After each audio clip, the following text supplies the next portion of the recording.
আমার পিতার ইচ্ছায় পুত্রকে যে দেখে আর তার উপর যে বিশ্বাস করে সে যেন অনন্ত জীবন পায়, আর আমি তাকে শেষ দিনে জীবিত করে তুলব। অর্থাৎ ঈশ্বরের ইচ্ছা আমরা যেন তার পুত্র যিশুকে বিশ্বাস করি এবং সেই বিশ্বাসের দ্বারা অনন্ত জীবনের অধিকার হই আমরা, এবং আমাদের মৃত্যুর পর যখন যিশু আমাদের বিচার করবেন তখন তিনি আমাদের স্বর্গে পাঠান। কারণ সবাই পাপ করেছ এবং ঈশ্বরের প্রশংসা পাবার অযোগ্য হয়ে পড়েছে।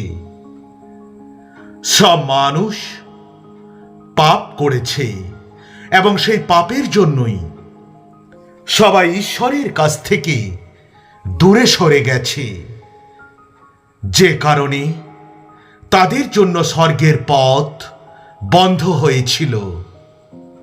কিন্তু ঈশ্বর চাইলেন মানুষকে আবার তার কাছে টানতে, অর্থাৎ পাপ থেকে মুক্ত করতে। কিন্তু এই জন্য প্রয়োজন ছিল নিখুঁত বলিদান, আর এই বলিদান কোনো পশুর পক্ষে প্রযোজ্য ছিল না, কারণ বলদ ও ছাগলের রক্ত কখনোই পাপ দূর করতে পারে না।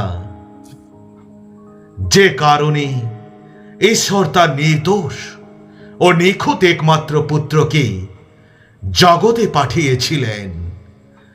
তিনি নিজের ইচ্ছায় পৃথিবীর সমস্ত মানুষের জন্য কালভেরি ক্রুশে মৃত্যুবরণ করেছিলেন। কেউ আমার প্রাণ আমার কাছ থেকে নিয়ে যাবে না, কিন্তু আমি নিজেই তা দেব। আর ঠিক তাই প্রভু যিশু সবার হয়ে মরলেন, আর আমাদের পাপের সকল অভিশাপ নিজের উপর নিলেন। যদিও পাপের কারণে মৃত্যু সকল মানুষের প্রাপ্য ছিল, কিন্তু যিশু সকলের হয়ে মরলেন। পাপ যে মৃত্যু দেয় তা মৃত্যু, কিন্তু ঈশ্বর যা দান করেন তা প্রভু খ্রিস্ট যিশুর মধ্য দিয়ে অনন্ত যে জীবন। বন্ধু, পাপের বেতন মৃত্যু, অর্থাৎ যে পাপ করবে সে মরবে, কিন্তু ঈশ্বরকে ধন্যবাদ যে তিনি আর একমাত্র পুত্র যিশুর মধ্য দিয়ে আমাদেরকে দয়া করেছেন। আর যে সেই প্রভু যিশুকে বিশ্বাস করে সে তখনই পাপ থেকে মুক্তি পায় এবং অনন্ত জীবন পায়। আর এটি কখনো আমরা নিজেদের কাজের দ্বারা পেতে পারি না, নয় বরং তা সম্পূর্ণ ঈশ্বরের বিনামূল্য অনুগ্রহ। আর এই বিনামূল্য অনুগ্রহ বা দয়া ঈশ্বর সকল মানুষের জন্য স্থির করেছেন। কারণ তোমরা যদি লোকের অপরাধ ক্ষমা করো, তবে তোমাদের স্বর্গীয় পিতা তোমাদিগকে ক্ষমা করিবেন। সদাপ্রভু, তোমার করুণা ও দয়া স্মরণ করো, কেননা উভয়ই অনাদি। আমার যৌবনের পাপ ও আমার অধর্ম সকল স্মরণ করিও না। সদাপ্রভু, তোমার মঙ্গল ভাবের অনুরোধে তোমার দয়ানুসারে আমাকে স্মরণ করো। সত্য সত্য আমি তোমাদেরকে বলিতেছি, যে কেহ পাপাচারণ করে সে হল পাপের দাস। কেননা পাপের বেতন মৃত্যু, কিন্তু ঈশ্বরের অনুগ্রহ দান আমাদের প্রভু যীশু খ্রিস্টতে অনন্ত জীবন লাভ। অতএব তোমরা মন ফেরাও ও ফেরো, যেন তোমাদের পাপ মুছিয়া ফেলা হয়। ধন্য সেই যাহার অধর্ম ক্ষমা হইয়াছে, যাহার পাপাচ্ছাদিত হইয়াছে। তোমরা ফিরো, আমাদের কৃত সমস্ত অধর্ম হইতে মন ফেরাও।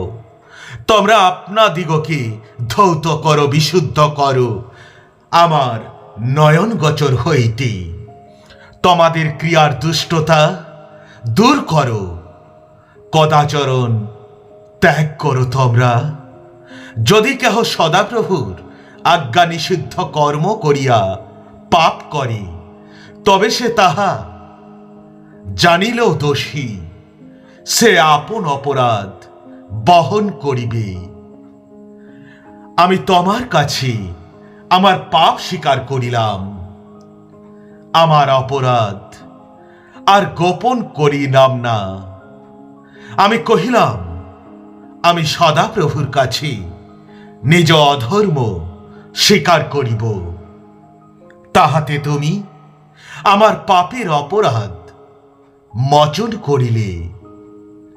আমি ধার্মিক দিগকে নয়, কিন্তু পাপী দিগকে ডাকিতে আসিয়াছি, যেন তাহারা মন ফেরায়। ধার্মিক হইবার জন্য চেতন হও তোমরা, পাপ করিও না, কেননা কাহারও ঈশ্বর জ্ঞান নাই। আমি তোমাদের লজ্জার নিমিত্ত এই কথা কহিতেছি। যিনি পাপ জানেন নাই, তাহাকে তিনি আমাদের পক্ষে পাপ স্বরূপ করিলেন, যেন আমরা তাহাতে ঈশ্বরের ধার্মিকতা স্বরূপ হই।